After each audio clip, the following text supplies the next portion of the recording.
Hello guys, in this video I am going to show you how to turn on two-step verification on the office.com website. But first I just want to mention, don't forget to subscribe to my channel because at 10,000 subscribers I am going to show you my whole YouTube revenue statistics and growth strategy, how to make money online. Now let's jump into it. First of all, open the website and after that you should tap on this home button, then click on your profile icon in the upper right corner of the screen, tap on my profile, and after that you should click on security at the top of the screen.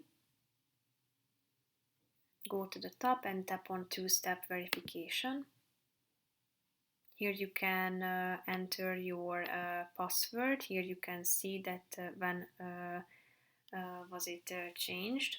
You can also set the email code, and here you can add a new way to verify yourself, such as using an app or an email code. If you tap on the relevant one, you will be directed to a page and you can add an alternate email address in this case. So type it in, then click on the next button and you will set the two-step verification. So that's pretty much it for this video, guys. See you in the next one. Bye bye.